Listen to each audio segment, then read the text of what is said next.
Madame, mademoiselle, monsieur, bonsoir. Je suis très heureux de vous retrouver à notre émission La Pensée et les Hommes de ce soir et je vous remercie pour votre fidélité. Étant ici sur Terre, nous sommes tous à la poursuite du bonheur. Mais c'est un concept difficile à cerner. Qu'est-ce que c'est que le bonheur? Quelle est la différence entre le plaisir, la joie, le bonheur, le désir? C'est le sujet de réflexion de notre émission d'aujourd'hui. Je vous retrouve avec mon invité après notre générique.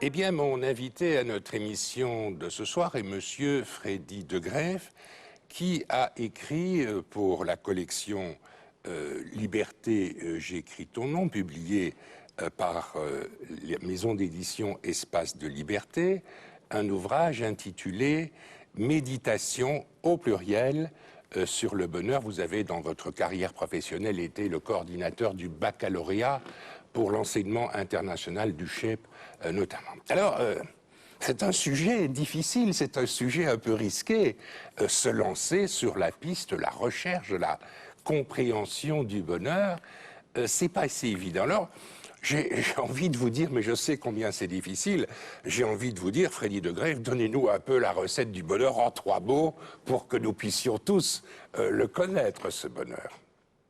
Mais s'il faut parler de recettes...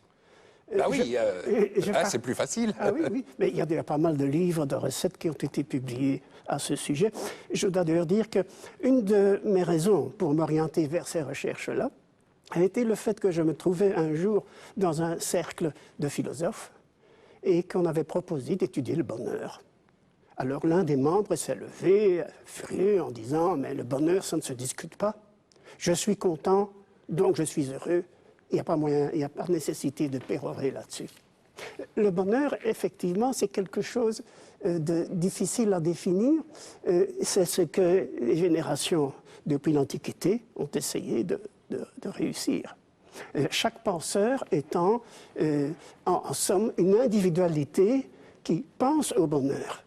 Mais le bonheur dépend de cette individualité. Si je puis m'exprimer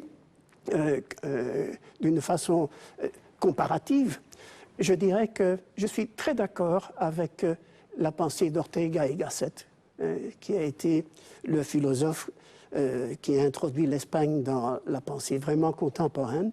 Et il disait, et il pensait, « Je suis moi et ma circonstance ». En plus, il ajoutait que tout objet est capable de plénitude. Eh bien, si nous mettons les deux ensemble, je crois que c'est une définition du bonheur. Pourquoi? Parce que, en réalité, moi, je suis en face de l'autre, comme l'autre est en face de moi, c'est-à-dire le sujet et l'objet devient à son tour sujet. C'est une relation, en somme, entre moi et le monde. Si c'est en harmonie, je pense que nous sommes en présence du bonheur. S'il y a harmonie entre moi et le monde, entre le monde et moi.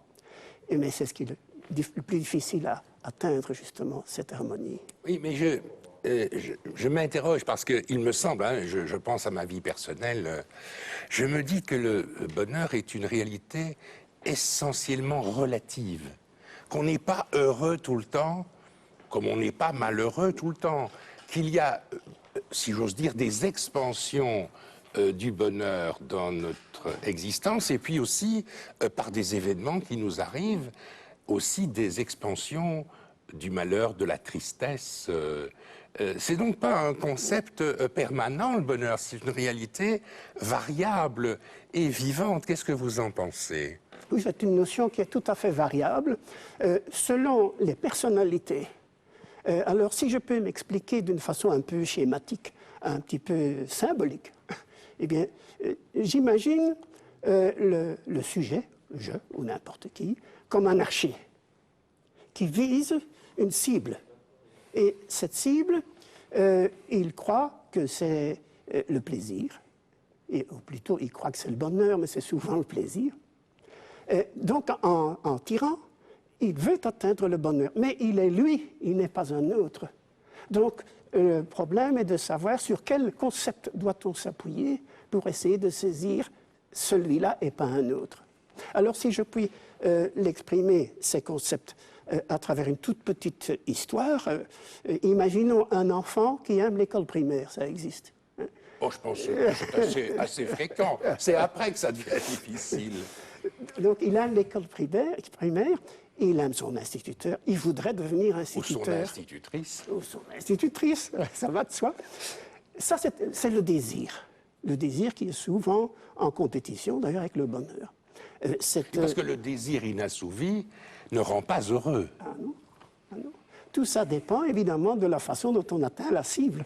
Bien sûr. Mais redescendons parce que c'est important, c'est tout le soubassement de la personnalité qui s'engage là-dedans. Donc, reprenons notre petit garçon. Il veut devenir instituteur à son tour. Donc, c'est son désir. Oui, mais est-il capable? Est-il capable sur toute la ligne? Alors, on constate assez vite que pour ce qui est de l'arithmétique, c'est pas brillant. Mais pour tout ce qui est plutôt littéraire, c'est sa tendance, l'histoire, la littérature, la lecture, comme on dit. L'orthographe. Non, pas trop loin. Mais ça, c'est la tendance. Donc, c'est encore un autre concept par lequel il passe. Enfin, ce n'est pas tout. De désirer et de découvrir ces tendances, il faut encore étudier. Il faut encore être capable de lire, il faut avoir un milieu favorable à ce travail. Ça, c'est le besoin. C'est encore un concept. Enfin, s'il faut réussir, il est indispensable d'avoir une bonne mémoire. Oui, bien sûr. La mémoire n'est pas l'essentiel, mais elle est un adjuvant extrêmement important. Donc, c'est encore un concept. Et nous savons que la mémoire est sélective. Par conséquent, une partie de ce que l'on retient glisse vers l'inconscient ou le protoconscient. Je n'entre pas dans des conflits d'école psychologiques, bien sûr. Certains nous disent, en particulier dans les milieux religieux, le bonheur terrestre, c'est une gageure, c'est un faux semblant. Ce qui est le vrai bonheur, c'est le bonheur céleste. C'est le paradis. Qu'est-ce que vous pensez de cette affirmation, de cette proposition qu'on entend quand même encore souvent proférer aujourd'hui, notre bonheur étant ravalé au niveau de la satisfaction des désirs et du plaisir? Alors, comment répondre à ceux qui nous disent le vrai bonheur n'est pas ici vivable sur terre, le vrai bonheur il est dans les cieux? Mais je répondrai par l'attitude d'Alain, du philosophe Alain, oui, qui précisément se trouvait en face de cette question et qui a répondu la vie future, c'est notre avenir parmi les hommes. Donc, la peur qui est à l'origine, je crois que le sentiment religieux, je ne veux évidemment critiquer personne, et qu'il y a évidemment de la sincérité chez pas mal de croyants, je crois que la peur, la mort, est un ressort essentiel du désir absolu du paradis. Mais... Eh bien, on va s'arrêter là. Bon, moi, je vais vous inviter les personnes qui nous ont écoutés ce soir à lire votre livre. On n'a pas pu aller, bien sûr, dans le détail de tous les aspects de votre ouvrage, dont je rappelle le titre, Monsieur Freddy de Grève. Votre livre s'intitule « Méditation sur le bonheur ». Il est publié aux éditions Espace de liberté du Centre d'action laïque dans la collection Liberté, j'écris ton nom. Merci pour votre présence à notre émission d'aujourd'hui.